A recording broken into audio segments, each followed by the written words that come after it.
looking forward to this, another 20-minute race, and you'll find the entry on page 14. And always for the Silverstone Classic, the entry for what is a championship races, run under the auspices of the FIA and the Masters organisation for historic Formula One cars of the 3-litre era, which came in 1966. We don't really have any cars from that early, but the Cosworth DFE-powered cars, which the Cosworth DFE engine first appeared in the back of the Lotus 49 in 1967, won the Dutch Grand Prix with Jim Clark driving it, and the cars stretch from the early 70s through to the mid-1980s. So the cars there gridded in the pit lane will then come out onto the circuit, do a parade lap behind the pace car for the rolling start. Now the grid based upon the finishing order in yesterday's race, and yesterday's race in fact had to be stopped and restarted after an accident involving the ensign of Sid Hull. The latest news from Sid about Sid is that he was taken to hospital. He has got a broken leg and suffered a concussion, but it was quite a spectacular accident, I'm afraid, that his ensign had the early lap on the end of the first lap, started the second lap of the race. It had to be stopped and then restarted, and the result was that after Michael Lyons' Hesketh retired when he was well in the lead on the last lap, the win went to the impressive Ollie Hancock in the Fittipaldi. So number 55 Ollie Hancock is on pole position, and alongside him is number 44 Martin Stretton, who finished second yesterday in Tirolo 12. 55 and 44 then is the front row. The second row, number 37 Christoph Dansenborg with the Williams FW07C, who really got going towards the end, the Belgian driver in the Williams. And then 35 alongside him is Aaron Scott in the Mark 761. 37 and 35 row 2. The third row, number 10 Manfredo Rossi de Montelao in the beautiful Brabham BT42. And 47 in the six-wheeled March, the Mark 240 of James Hansen, number 47. Driving number 47, that's right. So it's a renumbered car, not 99, it's 47. Number 10 and 47, row 3. The fourth row, number 3 is Ian Simmons with his Tirolo 12, and he has alongside him number 38 Patrick Doberby in another March 761. 3 and 38, row 4. The fifth row, number 2 in the ex-Ronnie Peterson Lotus 72D is Katsu Kubota. Number 2, already a winner this year in the race for these cars, or the older versions of them, at the older 3-litre cars at Monaco Historics this year. Number 2, Katsu Kubota, and alongside him, number 22 in the ensign, James Hagan. 2 and 22, row 5 to 6 row. Number 19 is Stuart Hall with the McLaren M19A, and alongside him, number 6, Max Smith-Hilliard in his Lotus 77. 19 and 6, row 6, the 7th row. Number 135 is Greg Odie in the Shadow DN5. That's a great looking car, that one, and is the sort of car that Jackie Oliver used to race in his Grand Prix career. And alongside him is number 30 Dave Abbott in the Arrows A4, which he had to start in the back of the grid in yesterday's race, but he came through in the end to finish in 14th place, and I think he might make better progress in this race today. On the 8th row, number 77 Mark Higson, March 761, and number 26 Frank Lyons, father of Michael, Frank in the McLaren M26.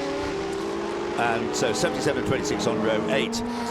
On the next row, 119 is John Maudsley, extra runner, Surtees TS16, running in the Fittipaldi class. It's a 1974 car, and just looking back on the cars going round to see whether Hesketh is there.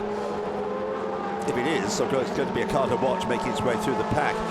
Anyway, the Hesketh of Michael Lyons, but certainly he's been starting at the back if the car is there. Not sure what it is. 119 and 26 then, row 9. The 10th row, 10th row is 15 Michel Baudouin, and number 66 Tommy Dreelan.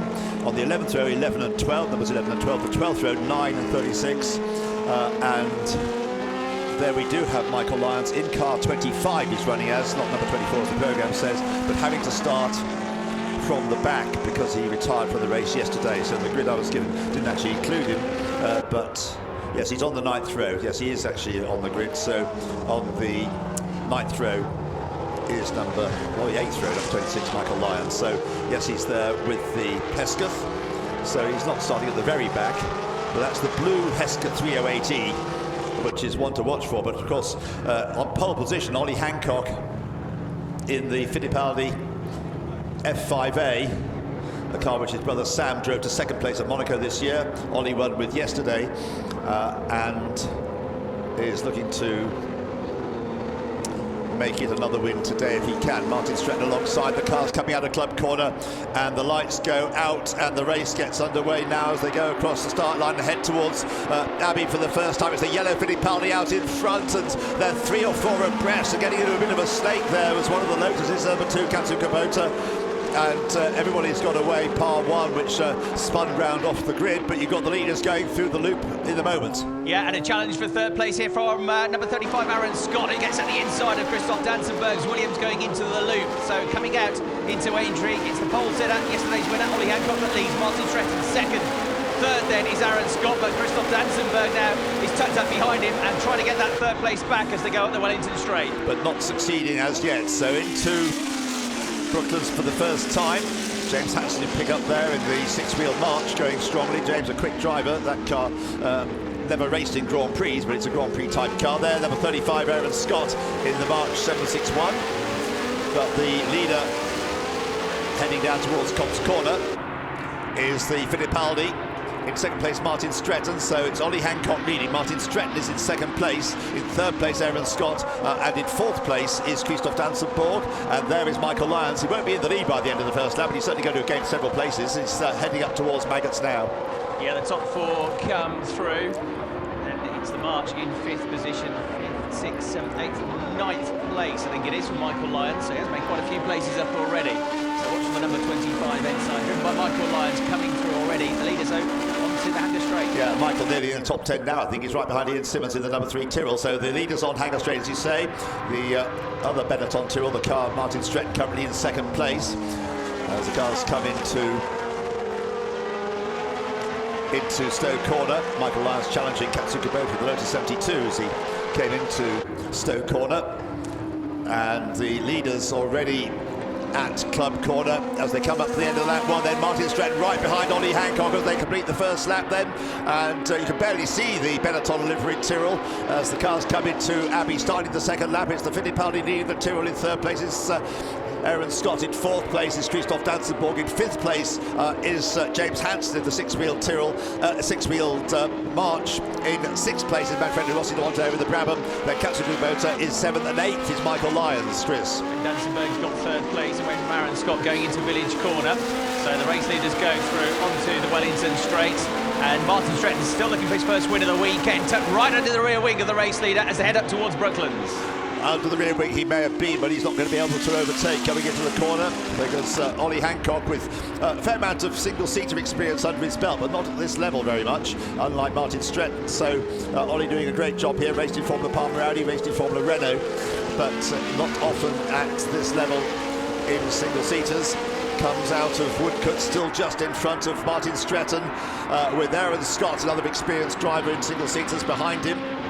Aaron currently racing in the British GT Championship there in third place. Christoph Dansenberg, the increasingly quick Belgian there. Belgian driver in fourth place. Back with you, Chris. Yep, and coming into Maggots and down towards Beckett's, it's still the race leader, Fittipaldi, driven by Hancock, and then the Tyrrell of Martin Stretton. Dansenberg coming after them as well to an extent, the tail of that group.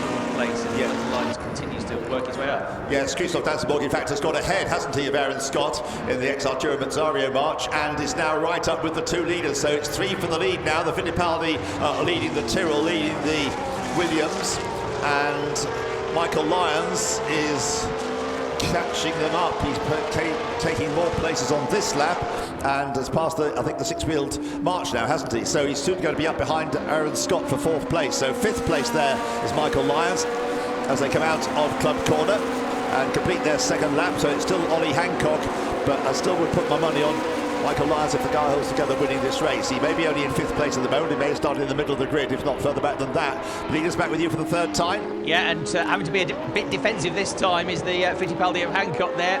The Tyrrell of Stretton closing right in. Dansenberg, who has got into 3rd place 1 lap ago going into Village. Well away now from Aaron Scott, number 35, who driving the March 761 is coming under pressure from the Hesketh, the blue Hesketh, driven by Michael Lyons. Michael surely is going to come past him going up towards Brooklands now. He's already alongside as they go towards the bridge, and he'll duck out of the slipstream. Martin Stretton really putting the pressure there on Ollie Hancock, trying to go around the outside of him as they went through Brooklands. Martin's so well aware of the fact that he's got Michael Lyons working his way through the pack, and it won't be long now before he's on terms with the top 3 cars. But Martin trying to find a way around Ollie Hancock, putting real pressure on him as they come onto the national pit straight. There is Christophe Dansemold. They're the blue car in 4th place. Now Michael Lyons then in 4th place, as Chris said, got ahead of Aaron Scott, and then that glorious looking Brabham of Manfredo Rossi de Montalero in 6th place. Leaders with you, Chris? Yeah, Dansenberg having a go at Stretton as they came out of Copse Corner and had a look up the inside as they went through Maggots, but he backed off out of the move. So it's still Hancock leading, Stretton 2nd, the Belgian Dansenberg in 3rd, and then watch for the driver in 4th place as Michael Lyons now has a clear track in front of him. Yeah, the Alan Jones Claybeck's only type of Williams. It is there in 3rd place in the hands of the Belgian driver Christophe Dansenborg. Still, it's the Fittipaldi of... He said Emerson Fittipaldi, he used to race this car, was 2nd in the Brazilian Grand Prix with it, and coming through Stowe Corner into Vale with the Tyrrell of Martin Stretton right behind. Michael Lyons, you won't be surprised to be told, has done the fastest lap of the race in his climb up the field, but he's done the easy and not quite so easy bits. He's now got the most difficult parts. Back into the race goes the Theodore, I can see from the pit lane as the leaders go through Abbey, and Michael Lyons is almost up with them. It's going to be interesting to see, however, how he gets through these drivers. The top 3 at the loop. Yeah, because they're all, of course, having their own battle here. Yeah. Dansenberg, I think, can see what's coming in the mirror, so he's itching to get past Martin Stretton, but he knows that Michael Lyons looms, and Dansenberg has a glance at the inside, coming into Aintree, but Stretton still in 2nd place, and then Michael Lyons will get the better run, going on to the Wellington Straight, and should get 3rd up at Brooklands.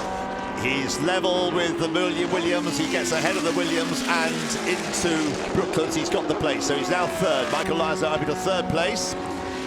As there is the Fittipaldi, there's the Tyrrell, and there, right behind, is the Hesketh. There's the car they're about to lap, has just rejoined the race from the pit lane. The Theodore, number 36 of Philip Hall.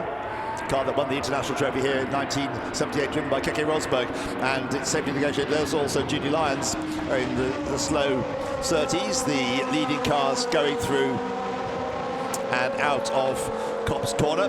Back in your sight, Chris. Yeah, with the green Tyrrell and Martin Stretton in 2nd place now, of course, coming under pressure from Michael Lyons, who, as you said, led match of the race yesterday. Some mechanical dramas put him out of contention, so the top 3 going through. The longer Martin Stretton, of course, can keep lines behind him. The better for Ollie Hancock, who's just made a bit of a break for it now in the lead. He has at the moment, hasn't he? Yes, but Martin Stretton will not make life easy for Michael Lyons, but Michael thinks about it, you see what I mean? It's not going to be a piece of cake passing Martin Stretton, nor indeed Ollie Hancock, as Martin has already found out for himself. Martin, of course, has warmed himself up today by already finishing 2nd in the Classic Formula 3 race, and is still 2nd as the cars come out of Luffield in this race, behind Ollie Hancock in the Fittipaldi. He's quicker out of Club Corner as they come up towards Abbey, starting the 5th lap. And the fastest lap has gone to Steve Hartley. Now, Steve Hartley, we kind of overlooked. Number 31, Steve Hartley in the Arrows, just on the fastest lap, and a former champion in this category, and could be somebody to keep an eye on. But meanwhile, you've got the first 4 cars all together. Yeah, Ollie Hancock has been caught all of a sudden by Stretton, so Stretton's taken lines with him. I wonder if he's just got an issue here, because he's suddenly going a bit slower here, isn't he? Stretton's got alongside him, so Ollie Hancock, who was pulling away, and meanwhile behind that, Dansenberg's got into 3rd place, ahead of Michael Lyons. So is there more drama for the Hesketh, which is dropped to 4th place now? Well, yes, when Michael Lyons is overtaken in this sort of race, you tend to think there's a problem, don't you? And the fact he's dropped back behind Christophe Dansemold suggests that there may be, but at the moment it is the Fittipaldi from the Tyrrell, and Steve Hartley's up with them, isn't he? Steve Hartley is now there as well, I think I'm right in saying, yes, in the Ragno Arrows, so he picks off Michael Lyons by the looks of things. Yes, Michael Lyons may have a problem. Yes, so the Arrows is up into 4th place. So Steve Hartley is now going to become a factor in this race. There's no doubt about that at all. Steve Hartley going really, really well. Not the youngest driver out there, but he's a very forceful driver, Steve Hartley, and is very much in the mix now, Chris. This is turning into the race of the weekend, isn't it? The top 5 altogether in this Masters Formula 1 race. Ollie Hancock still clinging on to the lead here from Martin Stretton. Dansenberg is 3rd, but for how long? Because Steve Hartley had a big look at the inside going through Beckett's there in the 4th place Arrows. Yeah, Steve Hartley came from the 13th row of the grid. 13th row, and he's now challenging for a place on the podium. Been a remarkable rise up the order by Steve Hartley. Retired from the race yesterday, but is now behind the Williams in 3rd place of Christophe Dansenborg. So the leader is still Ollie Hancock from Martin Stretton. Third, Christoph Danzenborg. Fourth, Steve Hartley. Michael Lyons must have some sort of problem in fifth place. The leading two cars nose to tail as they turn through Abbey.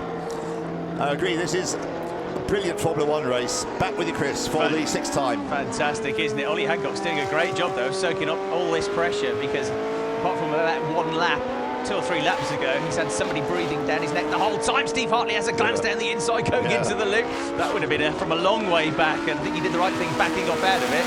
Of course, he'll now, having had to get on the brakes, lose touch with the top 3, and Martin Stretton gets his best run here. It's going to be a double toe for Danzenberg. They're all together up at Brooklands. Yes, but I think Ollie Hancock, as I said, he's got experience in single seasons. And round the outside, there goes Martin Stretton as they go through Brooklands. Is that going to give him the inside? It is. It gets him into the lead. Great move by Martin there, takes him into the lead as they go into Lovefield. Great stuff between the pair of them, and notice that, of course, Ollie wasn't going to be too rough and stick the elbows out and cause an accident. He gave Martin just about enough room round the outside through Brooklands into the right-hander at Lovefield. That's given Martin Stretton, for the moment anyway, the lead. And Steve Hartley challenging Christoph Danzenborg for third place as they go into Copse Corner. This is brilliant racing. This is Formula Ford racing for grown-ups. All the Cosworth Ford engine powering these cars. Top draw, still like a Formula Junior race, this isn't it? The top 4 all together, and still, despite the fact that we suspect he's got a problem, Michael Lyons, he's hanging on to them, isn't he, in 5th place? As Hartley now goes for a move and through Beckett's and into 3rd position. Great move that from Steve Hartley in a place where it's very difficult to overtake. I think, yes, I think Christoph Danzenborg just ran a little bit wide as well, even before Steve saw the gap and went for it and didn't hesitate. So he's got into 3rd place. So Steve Hartley then, the arrows, remember, for almost the back of the grid, is now to 3rd place. And Michael Lyons in 5th place is hanging on, as you say, but now they've got a back marker ahead. Is he going to get in the way of the leading cars? No, keeps well out of the way. Well done as they come out of Club Corner. And now we've got Steve Hartley about to launch a bid to gain 2nd place from Ollie Hancock. You can see him jinking about to try and force Ollie to go the wrong way, doing a Mansell to Piquet kind of situation. Here they come. Now, what's it going to be like going into Village? Is there going to be a gap? No, so he'll try the outside line, and he squeezes into a position to get the place out the loop, which he does. And that was good foresight, that. The inside line was covered, but he runs wide now, coming out of the loop. And back at it comes Ollie Hancock, so Stretton leads, he's pulling away. Hancock is 2nd, Hartley is 3rd. Danzenberg's got the best run of everybody coming out of the corner, and the Belgian might be about to launch one into Brooklands now. I think he is. He's got the inside line for the left-hander. Steve Hartley's going to have to sit it out on the outside. He can't quite do so. So Christoph Danzenborg in the Williams is back. This is an unbelievable race, isn't it? He's back into 3rd place. Christoph Danzenborg and Michael Lyons is still lurking there in 5th place as Martin Stretton, Mike's taking on his brake, and so side by side for 3rd place as they come through Wood. And there's Martin Stretton out in front. In 2nd place is Ollie Hancock in 3rd place, who's going to get over the old finishing line. It's at the end of Woodcote Corner. It is Christoph Danzenborg, Steve Hartley and Michael Lyons trying to get involved in this action as well. There must be something wrong with the car. Normally he'd be clear of this lot, but at the moment it looked like 3 abreast. I wonder if the race in Hungary is as good as this. 2nd, 3rd, 4th and 5th all together. Oh dear, the back marker looms as well. Judy Lyons, that might help Michael out. Steve Hartley again launches one at the inside, going through Beckett's. He's wheel to wheel with Danzenberg, but the Belgian holds him off of the Williams. Yeah, he wasn't going to be caught out twice, was he, Danzenborg? So Christoph Danzenborg retained just about by the skin of his teeth his 3rd place. And now he's down on the inside going into Snow Corner. Steve Hartley does make the move stick and takes 3rd place away, but Danzenborg, he runs a bit wide as a result of Danzenborg's coming back. There's a left-hander, of course, going into Club just ahead of them, and that'll benefit the Arrows driver. So yes, it is Steve Hartley who's got that 3rd place back as Christoph Danzenborg runs a bit wide coming out of Club Corner, and Michael Lyons is there. And oh crikey, I've been looking at the clock, there's 6 minutes to go. I've got so absorbed in this race, forgot that it's a time race, just wanted to go on and on and on. But you got Martin Stretton with you. Yeah, and he's making the most of this battle, isn't he? Steve Hartley goes up the inside of Hancock. He's 2nd now, so the Arrows go 2nd. Martin Stretton making the most of this ferocious scrap behind just to try and edge away and get himself some breathing space. Ollie Hancock fights back now at Steve Hartley as they come out of the loop, and he knows he's back in front as they come out through Aintree, and he's got 2nd place for the time being, but Hartley breathing down his neck. Watch Lyons as well at the back of the group, and he's got a good run. Did you say that when Danzenborg came out of Aintree, he was going so quickly, he had to get on the brakes and the car tail wagged a bit there, but he got it back under control. This is just unbelievable stuff. Absolutely amazing racing. And as they go out of Lovefield, it is still Ollie Hancock just ahead of Steve Hartley. Still can't believe that Steve came from the back of the grid there in third place. And there they are up here. Martin Stretton has got a 2-second advantage, but if Steve Hartley could find a way around Ollie Hancock, I wouldn't put it past Steve actually closing in on the Tyrrell and winning the race. We've still got just under 5 minutes to go. And as they come out of Cops Corner, Steve Hartley has the arrows up alongside the Fittipaldi, goes one way, then the other. Chris? Doesn't get through. Great drive this by Ollie Hancock. He's got a lot less experience in these types of cars than those around him. He's doing really well here, and he's got this queue formed up behind him. Michael Lyons still wants a podium as well. He has to sniff at the inside of the Williams of Dansenberg, but stays ultimately at the back of the group. Right, so on to Hangar Straight. 4 cars together, 2nd, 3rd, 4th and 5th. Martin Stretton still does that little bit clear, that vital overtaking movement he pulled off on Ollie Hancock a few laps ago. Standing in good stead at the moment as Ollie continues to defend vigorously to keep Steve Hartley behind him. Steve Hartley on the outside line. That's not going to help him terribly much, I don't think, as they get to the second part of Club, turning through that now. It is still the Fittipaldi just ahead of the Arrows, ahead of the... I wonder whether Jackie Oliver, who founded the Arrows company, is watching this, because that's one way, then the other. Ollie goes defensive on the inside as they come up past the pitch, and they're going into Abbey side by side, and it's just possible for Steve Hartley to take second place. That was a brave bit of driving there by Steve Hartley. He's into second place. Can he catch Martin Stretton before the end? Well, that's what he's got to do now. He's got to really concentrate on this lap. Firstly, of getting away from the pack behind, so he doesn't have to defend from them, and then see what he can do about Stretton as the Tyrrell goes onto the Wellington straight. The Arrows at number 31, Steve Hartley in second, Hancock third. Great move to get second place. Dansenberg still fourth, just tailing away from them now. Ollie Hancock fifth. And who do you think has just set the fastest lap? Steve Hartley. Greg Thornton. Oh, that took you by surprise. Greg Thornton started also at the back of the grid, number 1. Greg Thornton in 7th place in the Lotus 91.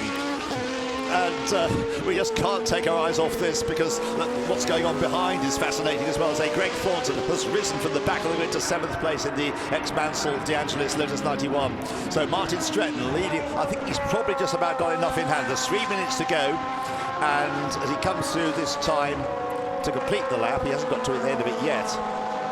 We're just coming past you now, isn't he, through Beckett's? Yeah, and Martin, who's I've lost count of how many races he's had. He did 5 out of the first 6 yesterday, so that's 7 or 8 races this weekend. Got some podiums, but looking for this victory here. Steve Hartley has just left now. This pack battling for the final place on the podium. Looks like it's probably going to be between Hancock and Dansenberg, with that ailing Esketh not quite on the pace in 5th. Nearly, but not quite, as you say. So it's Ollie Hancock then in 3rd place, Christoph Dansenborg right behind him. Yesterday they finished with Christoph Dansenborg in 3rd place. He did get on the podium yesterday. Martin Stretton with Steve Hartley behind him. And Christoph Dansenborg going to take a lunge down the inside. No, is he? Not quite. Michael Lyons right there as well. Those 3 cars in 3rd, 4th and 5th places. Martin Stretton has gone through and is coming into Abbey. There's time for 2 more laps, and the gap is down to 2.6 seconds. Steve Hartley now has the fastest lap. Steve Hartley has just done the fastest lap of the race. Greg Thornton has made it up to 6th place. He's got ahead of Aaron Scott. He's Greg Thornton is 4.5 seconds behind Michael Lyons. So that the JPS liveried Lotus 91 is almost part of the lead group. On the third place going, he's looming, isn't he? As the race leader Stretton goes onto the Wellington straight, followed by Hartley, who's absolutely not giving up on a victory here with 11 3/4 to go. Still this battle for 3rd between Hancock and Dansenberg, and they've edged away now from Michael Lyons as pulling off the circuit at the loop, I'm afraid, is the charging Lotus. So the number 1 car, Greg Thornton, which is where he had his problems yesterday, he pulls off the circuit after that great charge. He's out of the race. Well, that was a strong drive by Greg Thornton. We never really saw it on the street because there was so much going on ahead of him, but a great drive by Greg Thornton, and still a great race going on for 3rd place between Ollie Hancock and Christoph Dansenberg. Well, what's going on up at the front of the field there? You saw the Arrows, the Tyrrell already ahead and heading back towards you on the 10th lap, and there's 1 more lap there'll be to go at the end of this one.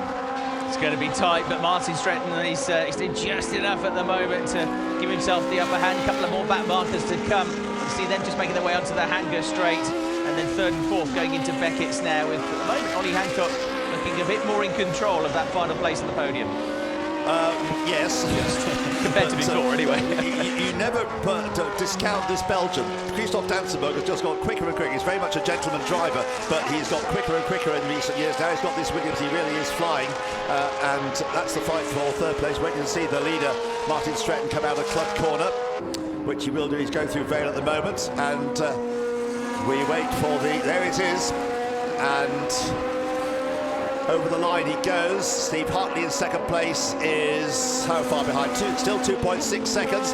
We've got the McLaren, that's Frank Lyons, isn't it? McLaren keeping out of the way the M26 as, yeah, it looks as though Martin Stretton has just about done enough to keep Steve Hartley behind him, I think. Yeah, I'd go along with that and cut the back markers in between as well now, so he, no, in fact, the back markers out of the way, so Steve Hartley has got clear sight to his man, but that gap's still, well, over a couple of seconds, isn't it? So Stretton goes through. It's all about, I think, the final place on the podium. Michael Lyons is coming back at Dansenberg, and Dansenberg coming back now at Hancock. So third, fourth and fifth about to go under the bridge towards Brooklands. And ahead of them is another McLaren to be lapped.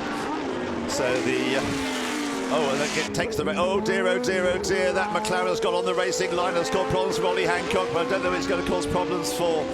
Yeah, which one? It can't be Frank Lyons. He wouldn't normally drive like that, but whoever it is in it, he's getting really seriously in the way. And the fight for third place goes either side of that rather slow McLaren. They're through then. Christoph Dansenberg has got ahead of Ollie Hancock, and it was all really caused by that dilatory McLaren driver. The leaders back with you, Chris, for the final time. Yeah, Martin Stretton still has enough in hand here. He makes his way through Beckett's, then Steve Hartley, then, as you say, Dansenberg up to third place now, but Ollie Hancock still got a chance to get the position back, surely, and the run down the Hanger Straight into Stowe Corner, maybe even down into Vale, although if Michael Lyons gets a good run coming through Beckett's, and he's on a charge as well. Well, yes, Ollie Hancock put two wheels on the curb coming out of Chapel Curve, or coming through Chapel Curve, and that delayed him slightly. I think then Christoph Dansenberg has done just about enough to secure third place, but into Club Corner, certainly having done enough to win the race. It's been a brilliant drive by Martin Stretton. He comes out of Club Corner to win the second of the FIA Masters historic Formula 1 races. Really, really happy he'll be about that. Martin Stretton, I think it's the first time he's won with this car. He used to race the six-wheel Tyrrell, but Martin Stretton, that was a wonderful race. And Steve Hartley, what a drive, but to finish in second place from almost the back of the grid. In third place, Christoph Dansenberg. Fourth is Ollie Hancock, who was frustrated by that back marker after such a good race, takes fourth place. Michael Lyons takes fifth, and in sixth place is, we've got Aaron Scott taking sixth place, but then the battle has been going on all race. Manfredo Rossi de Montanaro in the Brabham BT42 finishing in seventh place. Katsu Komoto in the Lotus 72 finishing eighth place in number 2. Ian Simmons' Tyrrell 012 number 3 finishing in ninth place. And 10th, number 38, Patrick Doberbury. And in the Mark 761, finishing, I say, in the bottom end of the Tom Terror. I don't know anybody else. I'm breathless after all that. And it was, I'm afraid, Frank Lyons. That was just an amazing race. Well, I think we'll find when he gets to the podium that Martin Stretton is going to be absolutely over the moon. And remember, this guy's already doing a Formula 3 race today. He'll be driving in other races, in other cars. How you can leap from one car to another and then drive a Formula 1 car like that, goodness knows. Steve Hartley, a really strong drive from the back of the grid. And Christoph Dansenberg, again, the Belgian, showing just what a good gentleman driver he is. He really is a force to reckon with in this category of racing. Right, I think we have to agree that is the new standard setter for this classic here at Silverstone, and the FIA Masters historic Formula 1 Championship has surely put the bar to the highest level we have ever seen. An astonishing race. And if I could welcome, first of all, we'll have the top three who are also in the ground effect class, and he deserves it for fighting so hard all weekend. Martin Stretton, put your hands together, a fabulous driver.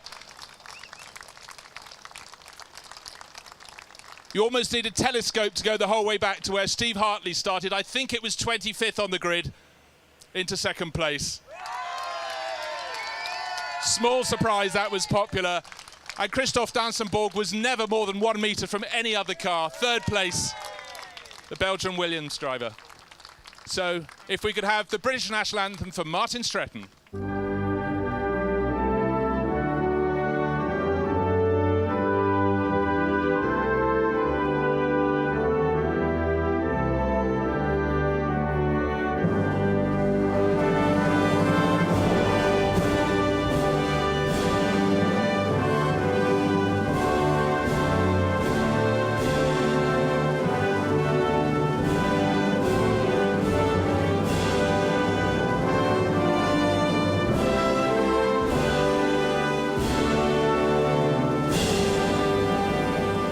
So another round of applause to three outstanding drivers who produced a truly brilliant race. Now the man who made it all happen, I asked him for his title. He said, tall, good-looking and handsome. Ron Maiden, who kicked the whole thing off. Up to present the trophies. First of all, third place to Christophe Dansenberg from Belgium, who drove so beautifully in Williams FW07. Congratulations to Christophe. Across to the far side, Ron, please, for the trophy to Steve Hartley, who probably doesn't have the strength to put his arms up to collect it.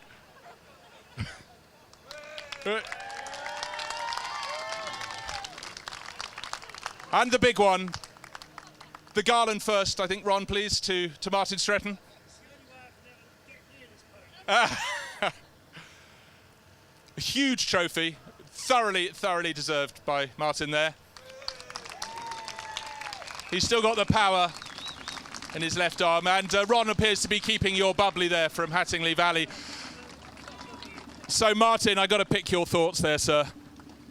That was a race and a half with Ollie Hancock to start with, then a truly fantastic move around the outside at Brooklands, and then you got away. Yeah, I mean, Ollie replayed the compliment from yesterday. He drove fantastically, gave me space where I needed it, and he was holding me up, but very fairly. And when I got the space, he let me go, and then I just had to go as quick as I could and watch them in mirrors, and they were all having a hell of a fight. Well, it was a truly brilliant show. Now, I can't let it go without speaking to Steve Hartley over here in second place. Steve, you were so far back at the start after the problems yesterday. It must have been like a video game for you. Yeah, I really enjoyed that, actually. But can I just say a real big thank you to Mirage Engineering. They worked through the night, all night last night to change the engine. And a massive thank you for Nigel for looking after the car. Thanks a lot, guys. Well, a round of applause for top three. Great entertainers. Gentlemen, well done.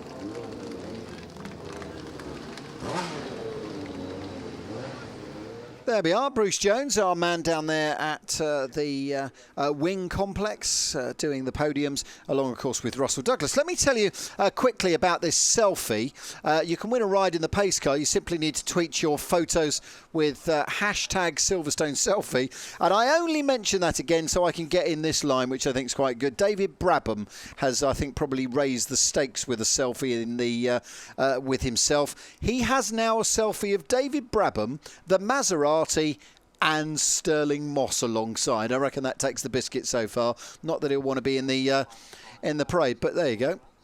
Now let's see. That was a cracking race. Let's see highlights from it. There we go. Look at that. Yeah, I was watching at the start to see where Steve Hartley was, how far back he was, and then the early stages led by Ollie Hancock. But Steve Hartley rolled through. We actually lost some of the other cars. The six-wheel Tyrrell, for example, went missing. The six-wheel, keep on going to Tyrrell, the March, six-wheel March. The six-wheel Tyrrell was a different and more successful car altogether. And then we have two of the slower cars. That's the Lotus retiring. But the action really was focused, the camera was focused on what was going on. There's Michael Lyons gaining a place, but unfortunately something seemed to intervene. But of course it made a great race of it. Had Michael been left with a car that was 100%, he probably would have not run away with it, but would have won. But there we have, this is the Martin Stretton how I got the lead moment. Round the outside going through Brooklands, and he absolutely stayed with it round the outside there. So he had the inside line going through Luffield. And then Steve Hartley, brilliant move by Steve coming into the loop, but then ran wide, and so Ollie came back at him and retook the place. And that wasn't the first time, the only time that happened. But Steve Hartley really did work hard to get that second place. And Greg Thornton very disappointed and frustrated after a terribly strong drive to come through and take sixth place. Seventh place he had, didn't he? No, sixth place he actually made it to before the car retired. And that looked like three abreast, Gary, coming out of Woodcote there. Absolutely, yeah, no, that was so it's great racing. Oh, amazing stuff. And real, proper Formula One racing. Yeah.